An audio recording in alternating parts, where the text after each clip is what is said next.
ਭਗਤ ਸਿੰਘ ਜੀ ਨੂੰ ਭਾਰਤ रत्न देना चाहिए। ते अज तक देखो मोदी साहब ने ना भारत रत्न दिता ते ना ही इत्थे मोदी साहब आए ने साडे प्राइम मिनिस्टर। मोदी साहब की नहीं है ये बात, हमने आज मांग की है। नहीं मोदी वर्तमान हम उनसे तो मांग कर रहे हैं, इनसे ही उम्मीद हमें, इनके अलावा कोई कर भी नहीं सकता। इनसे पहले जितने क्रांतिकारी शहीद हुए हैं उनको इसी सरकार ने दर्जा दिया, इसी सरकार ने मान्यता दी, इसी सरकार ने संभाली। और कौन सी सरकार है? क्या कांग्रेस भगत सिंह को भारत दे सकती है? क्या कांग्रेस शहीद का दर्जा दे सकती है? और कौन सी सरकार बताओ? इसी सरकार से उम्मीद है। सत श्री अकाल सारिਆਂ ਨੂੰ। ਅੱਜ ਸ਼ਹੀਦ ਭਗਤ ਸਿੰਘ ਜੀ ਦੇ घर ਦੇ ਬਾਹਰ ਖੜਿਆ ਜਿਹੜਾ ਜੱਦੀ ਘਰ ਆ, ਪੁਰਾਤਨ ਘਰ। ਤੇ ਇੱਥੇ ਇੱਕ ਸਾਡੇ ਨਾਲ ਬਾਈ ਜੀ ਨੇ ਤੇ ਬੜੀ ਇਹਨਾਂ ਨੂੰ ਦੇਸ਼ ਦੀ ਕਹਿ ਸਕਦੇ ਹੋ ਝੰਡੇ ਲਾਏ ਹੋਏ ਨੇ। ਸ਼ਹੀਦ ਭਗਤ ਸਿੰਘ ਜੀ ਦੀ ਮੂਰਤੀ ਵੀ ਮਗਰ ਲਾਈ ਹੋਈ ਆ ਤੇ ਇਹਨਾਂ ਦੇ ਬਾਰੇ ਜਾਣਕਾਰੀ ਲੈਣੇ। ਇੰਨਾ ਇਹਨਾਂ ਨੂੰ ਦੇਸ਼ ਨਾਲ ਪ੍ਰੇਮ ਆ ਜਾਂ ਇਹਨਾਂ ਜਜ਼ਬਾਤਾਂ ਨਾਲ ਤੇ ਸਾਰੀ ਜਾਣਕਾਰੀ ਪੁੱਛਦੇ ਆ। ਬਾਈ ਜੀ ਸਤਿ ਸ੍ਰੀ ਅਕਾਲ। वंदे मातरम, सत श्री अकाल। भारत माता की जय, हिंदुस्तान जिंदाबाद, भगत सिंह अमर रहे, इनकलाब जिंदाबाद। ਤੁਹਾਡਾ ਨਾਮ ਕੀ ਹੈ ਜੀ? मैं Vijaykant Chauhan, organise by Vande Mataram mission Ek Chingari trust, Saharanpur, UP, Uttar Pradesh, निकट हरिद्वार। ਤੇ ਤੁਹਾਨੂੰ ਦੇਖ ਰਹੇ ਹਾਂ ਜੀ ਅਸੀਂ, ਇਹ ਮਤਲਬ ਇੰਨਾ ਪ੍ਰੇਮ ਹੈ ਕਿਵੇਂ ਆਇਆ ਤੁਹਾਡੇ? भगत सिंह साढ़े दिल च वसदे ने। पूरे देश क्रांति दे एक मसीहा, क्रांति दे अग्रदूत, क्रांति दे आदर्श अगर कोई है तो वो शहीद आजम सरदार भगत सिंह। पूरी धरती के जिन्ने भी बंदे जेके अपनी मातृभूमि ना प्यार करते हैं, अपने देश ना प्यार करते हैं, अपनी संस्कृति अपनी विरासत ना प्यार करते हैं, ऐसे तमाम करोड़ों दिल भगत सिंह राज करते हैं। वो उन्होंने अपना आदर्श मनते हैं। और मेरा सौभाग्य है कि असी अज इस वक्त खट्टर खला भगत सिंह जी के जन्म स्थान से उन्होंने दर्शन करने आए हैं, उन्होंने यादां ताज़ा करना है, उन्होंने पलों को एहसास अपने दिलों च वसाण आए हैं जिहड़े उन्होंने संघर्ष जीवन है। उन्होंने माता पिता ने किवें हੱਸੇ हੱਸਦੇ अपने बेटे को भारत माता की आज़ादी ਅਤੇ कुर्बान करता। भगत सिंह वो शख्स जिन्हें अपनी माँ की गोद में सुना कर दिता, अपनी माँ की गोद में सुना छड़ के भारत माता की आज़ादी वास्ते हसदे हसदे वंदे मातरम गीत गा के, माए मेरा रंग दे वतन दी चोला गीत गा के फांसी का बंदा चुम लिया। कितना वड्डा जज्बा, कितना वड्डे दिलेरी, जिहड़ा गोरे अंग्रेजों को डरिया नहीं, हसदे हसदे ललकार दे अंग्रेजों को उन्होंने हुंकार भरदे फांसी का फंदा चुमिया। मैं ऐसे महान क्रांतिकारी शहीद भगत सिंह को नमन करना, प्रणाम करना, श्रद्धांजलि देना। अज असी अगर जीवित हैं, ऐसे आज़ाद देश खुली हवा सांस ले रहे हैं, तो उन्होंने मेन कुर्बानी सब तो बड़ा रोल है इन्हों का। अगर उन्होंने कुर्बानी ना होंगी अज भारत देश आज़ाद ना होंदा, असी उन्होंने पचना ना चलते और देश को खुशहाल ना वेखते। बोलो।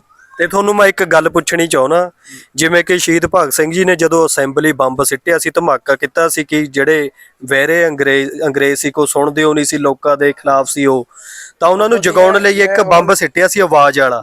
ਤੇ ਉਹਨਾਂ ਨੇ ਉਦੋਂ ਕਿਹਾ ਸੀ ਇਨਕਲਾਬ ਜਿੰਦਾਬਾਦ, ਸਾਮਰਾਜਵਾਦ ਮੁਰਦਾਬਾਦ।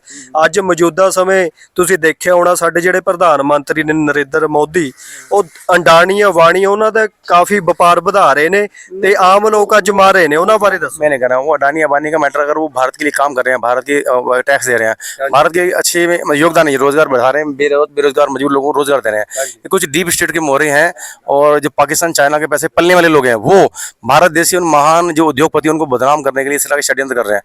मैं भगत सिंह के जीवन से प्रेरित हूँ। उनके जो शब्द थे, अभी आपने कहा उन्होंने असेंबली बम रखा था, उसी वक्त मैंने कविता लिखी थी और बोली थी कि जिसे लूटते हैं शौक से नेता, एक वक्त उसको खून तलक पिलाया गया है। रो रही है खून के आंसू भारत माँ, उन शहीदों की कुर्बानियों को भुला दिया गया है। कोई चारा, कोई कफन, कोई हथियार खा रहा है। आतंकवादियों से ज्यादा देश इन नेताओं से घबरा रहा है। बस अब और नहीं, गोरे अंग्रेजों की तरह इन बहरे नेताओं के कान खोलने होंगे। असेंबली में बम गिरा के नहीं, इस जनता में क्रांति के बम गिराने होंगे। अरे जब वो लहू बहा गए उन गोरों के राज में, तो हम क्यों ना लड़े इन काले अंग्रेजों से अपने ही राज में। भगत सिंह एक जीता जागता क्रांति का चिंगारी का नाम है। भगत सिंह चिन्हों में चलने वाले लोग हमेशा निस्वार्थ भाव से, निष्काम भावना से अपने देश के उत्थान के लिए और नशा मुक्त भारत बनाने के लिए संघर्ष कर रहे हैं और सरकार से मांग कर रहे हैं। आज भी हमने जो यात्रा निकाली है, मैं सहारनपुर सिटी से निकला हूँ। इस यात्रा का उद्देश्य हमारा, जो जिन्होंने हमारे देश के लिए हस्ते से बलिदान दिया है, भारत सरकार उन्हें भारत रत्न दे, उन्हें शहीद का दर्जा देके करोड़ों भारतीयों के भावना का सम्मान करे, उनके परिवारों का सम्मान करे। क्योंकि आज भी देश के किसी कोने में, जैसे बंगाल है और जितने भारत विरोधी कुछ लोग हैं, उनकी स्टेटों में जो जिनका जहाँ वर्चस्व, वो आज भी भगत सिंह को हमारी किताबों में आतंकवादी बताते हैं। ये देश का दुर्भाग्य है। तो कश्मीर से कन्याकुमारी तक सारी शिक्षा प्रणाली एक होनी चाहिए। भारत नशा मुक्त होना चाहिए। भारत के अंदर जहाँ तक भी नशे का व्यापार हो रहा है और भारत सरकार के द्वारा प्रायोजित हो रहा है या राज्य सरकार के द्वारा प्रायोजित हो रहा है, तुरंत तत्काल भगत सिंह को सच्ची श्रद्धांजलि यही कि भगत सिंह के सपने का नशा अपराध मुक्त भारत बनाया जाए, पूरे देश के युवाओं को नशा मुक्त किया जाए, उन्हें शिक्षित किया जाए और समृद्ध शक्तिशाली अखंड भारत का निर्माण के लिए भारत का नशा मुक्त होना बहुत जरूरी है, भारत का भ्रष्टाचार मुक्त होना बहुत जरूरी है और अखंड भारत बनना बहुत जरूरी है, गोहत्या मुक्त भारत होना बहुत जरूरी है। ਤੇ ਤੁਸੀਂ ਹੁਣ ਇੱਕ ਗੱਲ ਕਹੀ ਸੀ, ਨੰਬਰ 1 ਤੁਸੀਂ ਕਿਹਾ ਕਿ ਇਹਨਾਂ ਨੂੰ ਭਗਤ ਸਿੰਘ ਜੀ ਨੂੰ ਭਾਰਤ ਰਤਨ ਦੇਣਾ ਚਾਹੀਦਾ। ਤੇ ਅੱਜ ਤੱਕ ਦੇਖੋ ਮੋਦੀ ਸਾਹਿਬ ਨੇ ਨਾ ਭਾਰਤ ਰਤਨ ਦਿੱਤਾ ਤੇ ਨਾ ਹੀ ਇੱਥੇ ਮੋਦੀ ਸਾਹਿਬ ਆਏ ਨੇ ਸਾਡੇ प्राइम मोदी मिनिस्टर। साहब की नहीं है ये बात, हमने आज मांग की है। नहीं नहीं, मोदी वर्तमान हम उनसे तो मांग कर रहे हैं, इनसे ही उम्मीद है हमें, इनके अलावा कोई कर भी नहीं सकता। इनसे पहले जितने क्रांतिकारी शहीद हुए हैं उनको इसी सरकार ने दर्जा दिया, इसी सरकार ने मान्यता दी, इसी सरकार ने सम्मान दिया। और कौन सी सरकार है? क्या कांग्रेस भगत सिंह को भारत दे सकती है? क्या कांग्रेस शहीद दे सकती है? और कौन सी सरकार बताओ? इसी सरकार से उम्मीद है यही कर सकती है। 9 साल हो गई है इन्होंने। आज आवाज तब उठी है ना, ये आवाज अब उठी है। जनता ने आवाज कब उठाई? जनता जब माँ जब बच्चा जब रोता है माँ तभी दूध पिलाती है। हम लोगों ने युवाओं ने आवाज तब उठाई है ना, चंगी गल है। हाँ जी, आवाज अब उठाई, अब आवाज उठी है तो चिंगारी भड़क उठी है। चारों दिशाओं से रोज भारत सरकार लड़ रहे हैं, हम खून तिलक के पत्र भेज रहे हैं, भगत सिंह की प्रतिमा को खून तिलक भी कर रहे हैं। और चारों दिशाओं में हम जहाँ जहाँ जा रहे हैं, हर स्टेट में, हर जगह पे, हर राज्य में, हर जिलाधिकारी को ज्ञापन देते जा रहे हैं कि तत्काल हमारी इच्छा है कि 23 मार्च से पूर्व, कल से पूर्व भारत सरकार घोषणा कर दे। लेकिन ये अब चिंगारी शुरू हुई है, बीज बोया गया है, अब ये बीज बगा होगा आज नहीं तो कल, साल 2 साल में ये मांग अवश्य पूरी होगी। इसी सरकार से हमें उम्मीद है, इसके अलावा कोई सरकार ऐसी नहीं है जो हमारी इस मांग को पूरा कर सके। ਬਾਈ ਜੀ ਮਤਲਬ ਪੰਜਾਬ ਇੱਕ ਅਜਿਹੀ ਧਰਤੀ ਆ, ਤੁਹਾਨੂੰ ਵੀ ਪਤਾ ਕਿ ਭਗਤ ਸਿੰਘ ਜੀ ਵਰਗੇ ਮਹਾਨ ਸੂਰਮੇ ਤੇ ਹੋਰ ਕਿੰਨੇ ਅਨੇਕ ਸੂਰਮੇ ਸ਼ਹੀਦ ਹੋਏ ਨੇ ਦੇਸ਼ ਨੂੰ ਆਜ਼ਾਦ ਕਰਾਉਣ ਲਈ। ਤੇ ਜਦੋਂ ਪੰਜਾਬ ਵਾਲੇ एक क्रांति की पहचान बन चुके हैं भगत सिंह हमारा, भगत सिंह राजगुरु एक क्रांति की पहचान बन चुके हैं। लेकिन हम चाहते जितने भी हमारे देश के शहीदों ने, जितने जो असंख्य बलिदानी है, जो हमारे ज्ञात अज्ञात है, उन सभी क्रांतिकारियों को भारत सरकार सम्मान दे, उनको शहीद का दर्जा दे, उनके परिवारों को स्पेशल देख रेख में अपना सम्मान, उनके स्मारक बनाया जाए, उनके परिवारों को पेंशन भी दे, और उनके परिवारों को स्पेशल देख रेख की जाए, उनका पूरा रिगार्ड किया जाए, उनका सम्मान किया जाए, उनके पूरी नजर रखते और समाज के लोगों से उन्हें जागरूक किया जाए, उनको मिलवाया जाए, ताकि जिन लोगों ने हमारे लिए बलिदान दिया आने वाली पीढ़ी उन्हें देख सके, उनके पसीनों में चल सके। मैं कहना चाहूंगा कि सरफरोशी की तमन्ना है तो सर पैदा करो, दुश्मने हिंदुस्तान के दिलों में डर पैदा करो। अरे फूंक दो, बर्बाद कर दो आशियां गद्दार का, उठो हिंद के वीरों, एक बार फिर से इनकलाब पैदा करो। सरफरोशी की तमन्ना एक बार फिर लेकर आएंगे, मिटाने आए हैं जो हमको वो खुद ही मिट जाएंगे। हैं अगर वो तालिबानी तो हम भी हैं हिंदुस्तानी, खून खून है हमारा, नहीं बहता है कोई पानी। सरफरोशी की तमन्ना फिर से जगाओ दोस्तों, देश को अपने जरा ऊंचा उठाओ दोस्तों। मातरम वंदे कहा और हंस के रस्सी चूम ली, दास्तां उन शहीदों की घर घर गुंजाओ दोस्तों, दास्तां उन शहीदों की घर घर गुंजाओ दोस्तों। अरे देश से बढ़कर और क्या है, ना पूछना है ना पता है, देश से प्यार हो गया है, क्या यही मेरी खता है? हम कब होंगे शहीद ऐ भारत माता तेरे चरणों में, क्या तुमको कुछ पता है? ना ख्वाहिशा कुछ पाने की, इस राष्ट्रभक्त परवाने की, क्रांति जी उठे हर हिंदुस्तानी दिल में, बस इतनी सी आरज़ू है इस राष्ट्रभक्त परवाने की। मेरे दिल की आग बटेगी हर दिल तक, मेरी क्रांति का यूं तराना गुंजेगा, चल पड़ा हूं मैं क्रांति के पथ पर, मुझको मेरे बाद जमाना ढूंढेगा। और मैं कहना चाहता हूं देशद्रोहियों को, वंदे मातरम विरोधियों को, आज भी भारत की संसद में वंदे मातरम गीत के विरोधी सांसद बन के बैठे हैं, उन कहना चाहता हूं वंदे मातरम विरोधियों को कि ये वंदे मातरम का शब्द लहू में तूफान ला देगा। बस कुछ दिन और ये हर हिंदुस्तानी दिल में देश प्रेम का अंगार जगा देगा। बस कुछ दिन और ये हर हिंदुस्तानी दिल में देशद्रोही गद्दार वंदे मातरम विरोधियों की छातियों में गोलियां मारने के लिए उत्तेजित प्रेरित आंदोलित कर देगा। ये वंदे मातरम का शब्द लहू में तूफान ला देगा। अभी आपने कहा सरकार कर रही है, इसी सरकार से उम्मीद है, क्योंकि इसी सरकार ने वीर बाल दिवस की घोषणा की है। हम उन बच्चों के वंशज हैं जिन्होंने हास्य से ਸਾਹਿਬਜ਼ਾਦੇ नहीं कहते ये ਉਹਦੇ ਬਾਰੇ ਸਾਨੂੰ ਇਤਰਾਜ਼ ਵੀ ਹੈ कि ਸਾਹਿਬਜ਼ਾਦੇ ਕਹਿਣਾ ਚਾਹੀਦਾ ਸਾਹਿਬਜ਼ਾਦੇ। हाँ मैं एक ही बात है, साहिबजादे, मैं साहिबजादे आपकी बात का समर्थन करता हूँ। साहिबजादे के नाम से भारत सरकार ने जो वीर बाल दिवस घोषित किया है, मैं इस के लिए सरकार का अभिनंदन करता हूँ। और हम उन बेटों के वंशज हैं जिन्होंने अपने आप को हास्य से जिंदा दीवारों में चिनवा दिया। उनके 2 भाई बेटों ने अपने को चमकोर की लड़ाई में शहीद करा दिया, और पूरा परिवार कोई रुई से जला दिया, कोई आरे से काट दिया। उनके बेटे के उनके वंशज हैं। उन्होंने लिखा था हमारे एक महापुरुषों ने कि फतेह सिंह होश में बोला, जोरावर जोर से बोला, लगा तू ईंट लगा गारे, चुनो दीवार ए हत्यारे, हमारी लाश भी बोलेगी भारत माता की जय, पिता दशमेश की जय, गुरु गोविंद सिंह महाराज की जय, सनातन धर्म की जय, भारत माता की जय। हम उनके बेटे वंशज कैसे बोल सकते हैं उनके बलिदान को? आज पूरे पंजाब में देखें आप, धर्मांतरण की आंधी चल रही है। आप मानते इस बात को? ਬਾਈ ਜੀ ਹੁਣ ਸ੍ਰੀ ਗੁਰੂ ਤੇਗ ਬਹਾਦਰ ਜੀ ਨੇ ਹਿੰਦੂਆਂ ਦੇ ਤਿਲਕ ਟਿੱਕੇ ਲਈ ਬਚਾਉਣ ਲਈ ਤੇ ਜਨੇਊ ਬਚਾਉਣ ਲਈ ਸ਼ਹੀਦੀ ਦਿੱਤੀ, ਪਰ 1984 ਦੇ ਵਿੱਚ ਸਿੱਖਾਂ ਦਾ ਕਤਲੇਆਮ ਹੋਇਆ ਤੇ ਅੱਜ ਤੱਕ ਉਹਨਾਂ ਨੂੰ ਇਨਸਾਫ ਕਿਉਂ ਨਹੀਂ ਮਿਲਿਆ? ਮੋਦੀ ਨੂੰ 9 ਸਾਲ ਹੋ ਗਏ, ਉਹਨਾਂ ਨੂੰ ਫਾਂਸੀ क्यों नहीं दी टाइटलर सुप्रीम कोर्ट में केस सरकार क्या कर लेगी? जो कोर्ट का ट्रायल चलता है तुरंत फांसी होगी। इसे किसाब होने आए सी, सरकारी फांसी देगी, किसाब होना फांसी मिल गई, बोलने की पैरोकारी ट्रायल चालू की है इसी सरकार ने। कांग्रेस ने तो उन्हें सानू भाई जी सानू बहुत दुख आ 1984 का। हाथ जोरों से हम भी बहुत दुखी हैं। वो किसी हिंदू ने नहीं किया, वो केवल कांग्रेस मानसिकता के जो आतंकवादी थे उन्होंने ये ड्रामा किया था। फिर सजा क्यों नहीं मिली? 40 साल तो बाद हो गया समा। उसके बाद 2000 तक जो सरकार नहीं रही, ਤੇ ਹੁਣ 9 साल मोदी ने हो गए, ਹੁਣ ਤਾਂ सजा दे दो। सारे मुकदमे ट्रायल पे हैं, ट्रायल पे सजा हो चुकी है। कई मुकदमों में, कहीं अभी सुप्रीम कोर्ट ट्रायल चल रहा है। जमानत मिल गई सज्जन कुमार ਨੂੰ फिर मैं जमानत सरकार कौन देती है? जमानत तो कोर्ट देती है। कमजोर लड़े होना केस। मैंने क्यों लड़ेगा कि कमजोर लड़ा लगे तो अब तो बचते थोड़ी ना। उन्होंने तो केस ही बंद कर दिए थे, इन्होंने तो केस ट्रायल भी शुरू किए हैं। मैं कह रहा हूँ गुरु तेग बहादुर जी के वंशज है, ऐसे तमाम लोगों को सरेआम चौराहे पे फांसी देनी चाहिए, उन्हें गोली मार देनी चाहिए जिन्होंने ये दंगा किया। और वो अब भी उन्हीं गुरु गोविंद सिंह के जो वंशज हैं, जिन्होंने गुरु गोविंद सिंह महाराज के परिवार की हत्या की, उनका वंश मिटा दिया, उनके साथ अभी खड़े हैं वो। आप कहाँ भूल जाएंगे बताओ? आप देखो पूरे पंजाब के अंदर जितना भी धर्मांतरण हो रहा है, इतनी दुनिया भर के आपके धर्मांतरण की आंधी चल रही है। गरीब बेसहारा मजबूर लोगों को छोटे बड़े पैसे के लालच देके ईसाई बनाया जा रहा है। हजारों वहां पे चर्च बन सके, उसका जिम्मेदार है गुरु गोविंद सिंह के बेटे, जिन्होंने गर्दन कटा दी, जिंदा दीवार चढ़ गए। हम सच्चे सिख हैं, हम सच्चे अच्छे सही सिख हैं, सच्चे हैं, हम तो नहीं करा रहे वो तो नकली है, नकली है। उनका विरोध होना चाहिए ना। वो जो नकली वो आने वाले कर्मी आपके सामने आतंकवादी बन के खड़े होंगे, आपका विरोध करेंगे, आपके घर के बच्चों को मारेंगे। वो असली नहीं है, नकली। मैं मानता हूँ, आपकी बात समर्थन करता हूँ, लेकिन उनका विरोध होना चाहिए ना। सबसे बड़ा जिसमें जो खतरनाक षड्यंत्र पंजाब के अंदर वही हो रहा है, पूरा पंजाब के अंदर फैला पड़ा गली गली गाँव में। फिर कितना बड़ा खतरनाक षड्यंत्र है, इनके पीछे कौन है? इनको पैसा कौन दे रहा है? सरकार दे रही है, कांग्रेस दे रही है, डीप स्टेट के मोहरे दे रहे हैं, चाइना पाकिस्तान से पैसा आ रहा है। प्रूफ है कि नहीं? कांग्रेस दे दी है। सैकड़ों हजारों लोग हमने पकड़े हैं हारमोर में, अच्छा जी। हजारों लोगों ने एक एक आदमी को। जो मैं कह रहा जो व्यक्ति आज की डेट में देखो, एक तो जो नक्सलाइट है, नक्सलाइट के लोग कम्युनिस्ट क्या करते थे, वो उनको 2 वक्त की रोटी नहीं देते, आटा नहीं देते थे उन्हें, ना उन्हें कपड़े देते थे, लेकिन 5 लाख की बंदूक देते थे। कहते सामने जो लोग खड़े हैं इनको गोली मार दो, इनका घर पे कब्जा कर लो। वहां पे वो किया, यहाँ पे इन्होंने उल्टा किया। यहाँ पे जो बेचारा गरीब मजबूर है, उसको रोटी खाने को नहीं है, कोई बीमार है, दवाई नहीं है, दवाई देके कहा तू पहले धर्म वर्धन, हम देखो दवाई दे रहे हैं। एक गरीब आदमी की मजबूरी का फायदा उठा के उसे 2 किलो आटा देके या राशन देके या दवाई देके उसे आपने धर्मवर्धन करा दिया। गुरु गोविंद सिंह की बेटे गर्दन कटा दी, जिंदा चीजें दीवार जिनके, उन्होंने धर्मवर्धन किया, उनके वंशज है। तो ये पंजाब में क्यों हो रहा है? पंजाब में इसके खिलाफ पूरा एक तूफान में खतरनाक आंदोलन चलना चाहिए। जो भी धर्मांतर करेंगे यहाँ पूरी पंजाब की धरती बाहर निकालना चाहिए। मैं इसके लिए आपका समर्थन करूँ, मुझे जब भी आप याद रहोगे मैं आपके साथ कराऊँ। पूरे पंजाब से धर्मांतर कराने एक भी आदमी जिंदा नहीं रहना चाहिए, उन्हें भगा देना चाहिए। गुरु गोविंद सिंह की धरती पर धर्मांतरण का क्या मतलब है?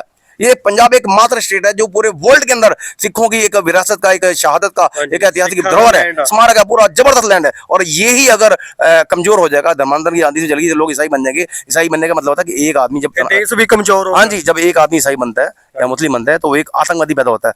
वो सनातन का, देश का, धर्म का, हमारे समाज का, पंजाब का दुश्मन पैदा होता है। वो तिरंगे का अपमान करता है, वो वंदे मातरम का विरोध करता है, और सिख परंपरा का, हिंदू सबका विरोध करता है। उनके साथ करोगे तो इसके खिलाफ आपको आंदोलन चलाने के खिलाफ अभियान चलाना चाहिए। मैं आपके साथ करूँ ਬਾਈ ਜੀ। ਸਭ ਤੋਂ ਵੱਧ ਤਿਰੰਗੇ ਲਈ ਸ਼ਹਾਦਤਾਂ ਰਿਕਾਰਡ ਦਰਜ ਆ, ਸਰਕਾਰੀ ਰਿਕਾਰਡ ਵੀ ਦਰਜ ਆ ਕਿ ਸਭ ਤੋਂ ਵੱਧ ਪੰਜਾਬੀਆਂ ਨੇ, ਸਿੱਖਾਂ ਨੇ ਕੁਰਬਾਨੀਆਂ ਦਿੱਤੀਆਂ ਨੇ। ਪਰ 1984 ਦਾ ਸਾਨੂੰ ਬਹੁਤ ਰੋਸ ਆ ਕਿ ਅੱਜ ਤੱਕ ਇਨਸਾਫ ਨਹੀਂ ਮਿਲਿਆ। बंटवारे ਨੂੰ बिल्कुल 1987 उसके अंदर किसने मराया? कांग्रेस ने मराया। फिर कौन है मद्रास का 10 लाख, उनको कैसे भूल गया? ये भी भूल वही, ये भी नहीं भूलना, वो भी नहीं भूलना चाहिए। इन तमाम ऐसे जो हमारे भारत सरकार के अंदर जिन्होंने झूठ छल कपट प्रबंध हिंदुओं के साथ, सनातन के साथ, सिखों के साथ अन्याय अत्याचार किया, सबका चेहरा बेनकाब होना चाहिए। इनका सामाजिक बहिष्कार होना चाहिए और उनके खिलाफ जनता को जागरूक करना चाहिए। राजनीतिक सूर्यास्त इनका हो गए, इन्हें पाकिस्तान पाकिस्तान भेजना चाहिए, जो बांग्लादेश जाना बांग्लादेश भेजना चाहिए। भारत में ऐसे किसी व्यक्ति का जो भारत के संविधान का विरोध करता है, महाराज का विरोध करता है, गुरु गोविंद सिंह की सिक्की। ਇੱਕ ਮਿੰਟ, ਤੁਸੀਂ ਕਹਿੰਦੇ ਆ ਬਟਵਾਰਾ ਵੀ ਕਾਂਗਰਸ ਨੇ ਕੀਤਾ ਤੇ ਬਹੁਤ ਬੁਰਾ ਹੋਇਆ, ਹੋਣਾ ਨਹੀਂ ਚਾਹੀਦਾ ਸੀ।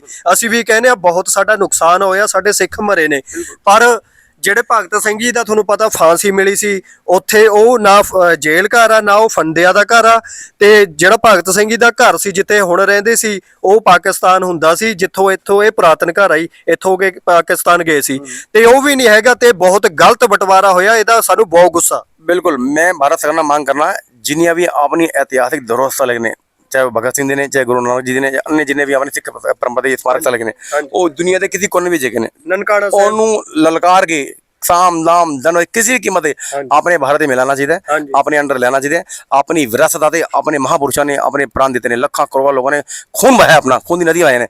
आज असी इस पंजाब की धरती उन लोगों को आवाज कर रहे हैं, अपील कर रहे हैं, प्रार्थना कर रहे हैं कि सारे एकजुट हो जाओ, जातिवाद में भूल जाओ।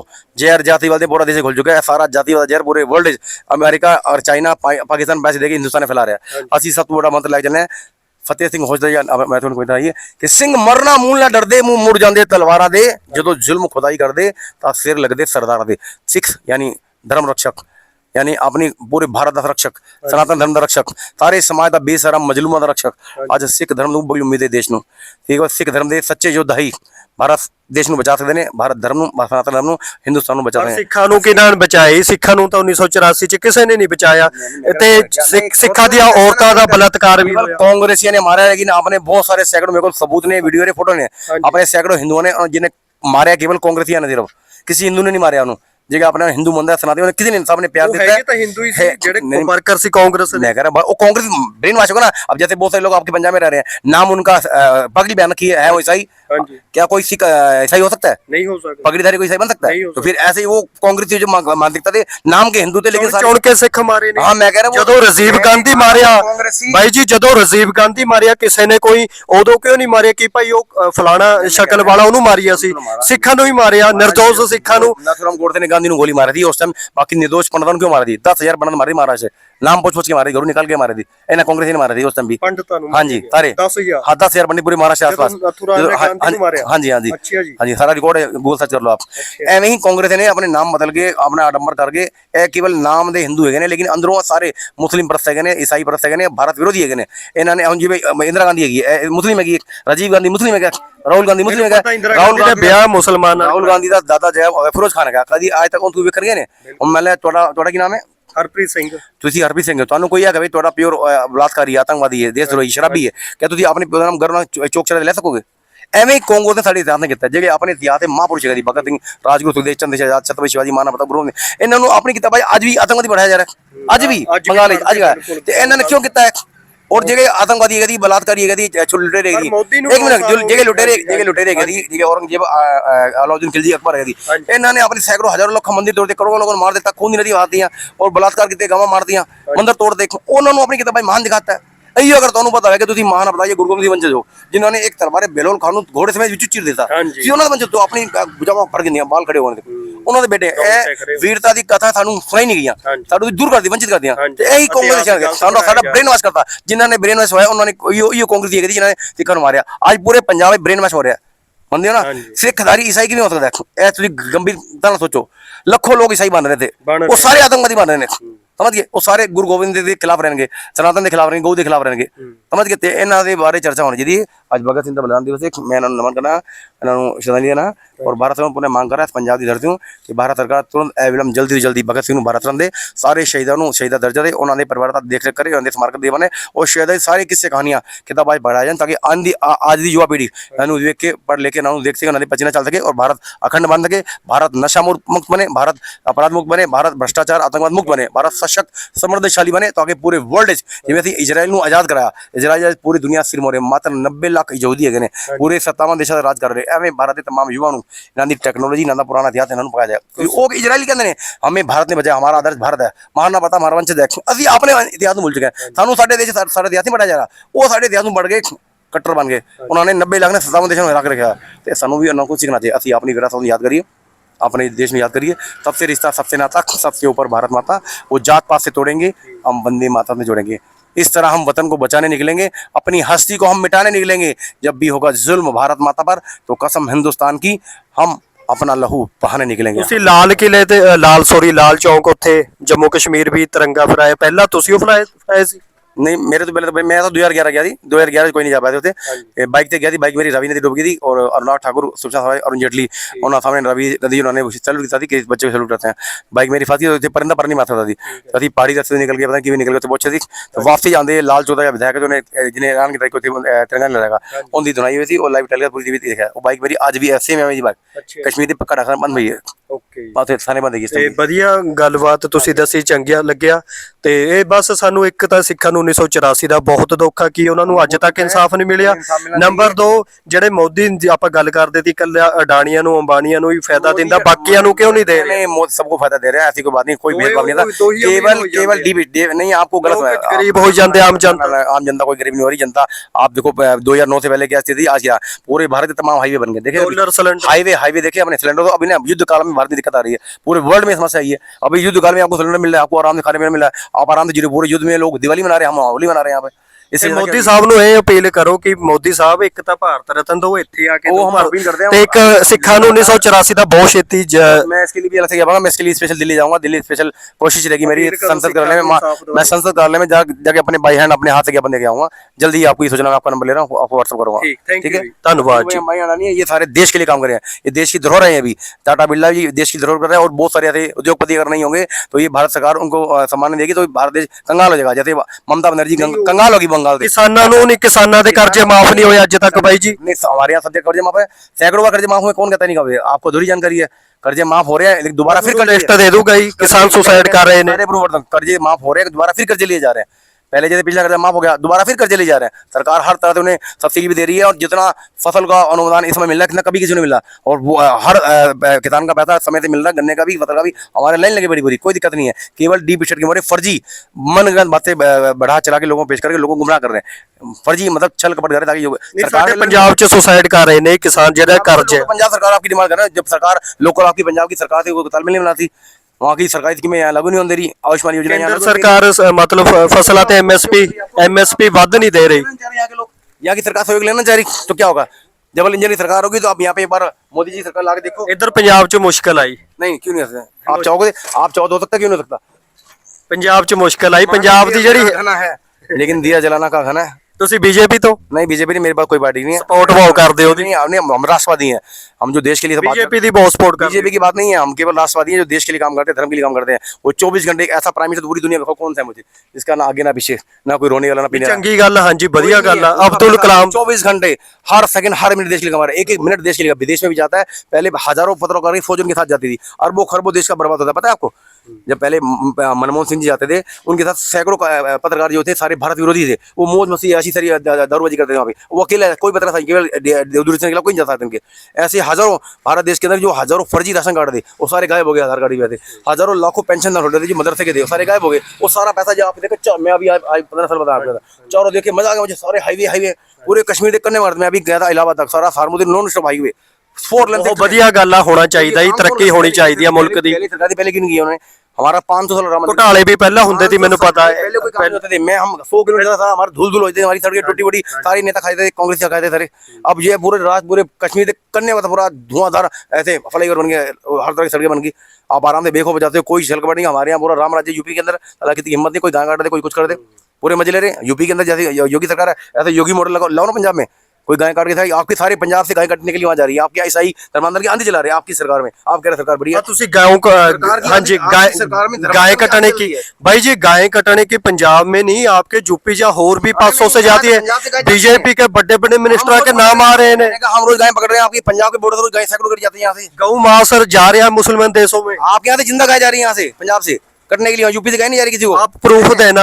मैं हम रोज पकड़ते, मैं आपके नंबर लेना भी, सैकड़ों सारी वीडियो भेजूंगा आपको। सारी गाड़ियां पंजाब से जाती है, हरियाणा जाती है, आपको निकल के यहाँ से सारी गाड़ियां से जा रही हैं। आप जो लोग चोरी करते इकट्ठे करते हैं, लोड करके टैंकर में, पेट्रोल टैंक में भर भर के ले जा रहे हैं। ਉਹ ਵਾਰਾ ਪਛੂ ਫਿਰਦੇ ਹੋਣੇ, ਉਹ ਫੜ ਕੇ ਲੈ ਕੇ ਜਾਂਦੇ होने।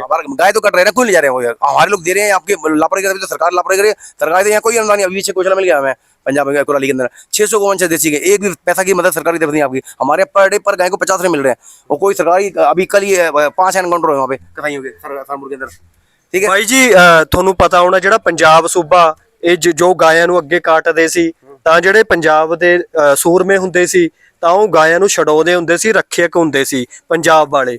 ਤੇ ਪੜਿਆ ਵੀ ਇਤਿਹਾਸ ਦੇ ਵਿੱਚ ਗਵਾਹ ਵੀ ਆ, ਕਈ ਸੂਰਮੇ ਨੇ ਜਿਹੜੇ ਪੰਜਾਬ ਦੇ ਉਹ ਗਊ ਰੱਖਿਆ ਕਰਦੇ ਹੁੰਦੇ ਸੀ। जिंदा है उनकी बच्चों ने चलते हम सेवा कर रहे हैं, मिलजुल के सेवा। सारा समाज मिलके काम करता है तो उसका रिजल्ट अच्छा आता है। ਇਹ ਸੁੱਚਾ ਸੂਰਮਾ ਹੋ ਗਏ। अकेला कोई धरती पे कोई आदमी कोई काम नहीं कर सकता। सबको मिलजुल के काम करना चाहिए। सारा ये सामूहिक समाज का काम है, एक व्यक्ति का काम नहीं है। और अगर मिल के रहेंगे तो रिजल्ट अच्छा आएगा और भारत बहुत जल्दी सुरक्षित होगा। ਧੰਨਵਾਦ ਤੁਹਾਡਾ ਬਾਈ ਜੀ, ਬਹੁਤ ਧੰਨਵਾਦ। ਸਤਿ ਸ੍ਰੀ ਅਕਾਲ।